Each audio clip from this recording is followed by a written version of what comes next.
I wanted to talk today about an incident that we had yesterday afternoon here in Edmond.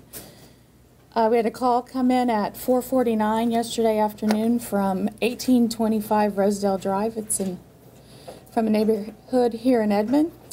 There was a woman on the call who said that her husband was suicidal because she had just told him that she was leaving him.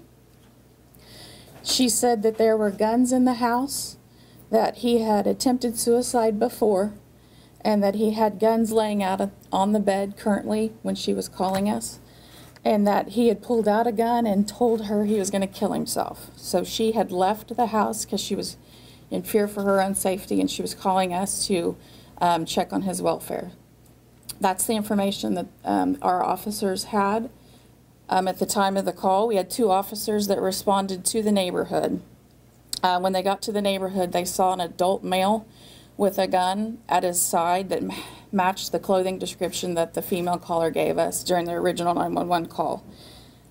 They saw this adult male on the 1700 block of Ridgecrest Road. So it wasn't on the actual street that the original call came from, but it was just down the street and around the corner. Our officers at 5:01 yesterday alerted dispatch that they saw a male with a gun. At that time, our officers gave multiple verbal commands to put down the weapon. When our officers were threatened by the suspect with his weapon, he was shot by one of our officers. At 5:02, over police radio, our officers gave out a shots fired call. Our officers then immediately began giving first aid to the man who had been shot until the fire department arrived on the scene and took over the medical attention at that point. 24-year-old Garrett Sandino, born December 11th of 1990, was the person who was shot by one of our officers yesterday. He was taken to the OU Presbyterian Hospital where he died last night.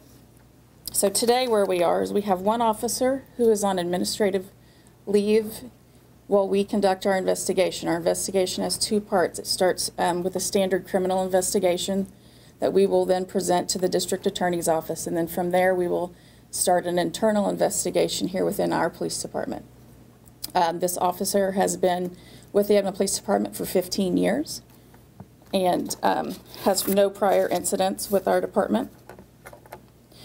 What we're doing in our investigation at this point is we are gathering witness statements. We also still need to get an interview with our officer involved, and then just general crime scene analysis that we'll continue with. We have up to 6 partial witnesses. We have 6 people who witnessed at some part of this incident from the neighborhood. We have 1 witness who was at the intersection, saw the officers with their guns drawn, saw the suspect with his weapon, and did hear the verbal commands given. So we need to follow up with those witness interviews, and that's where we are at this point.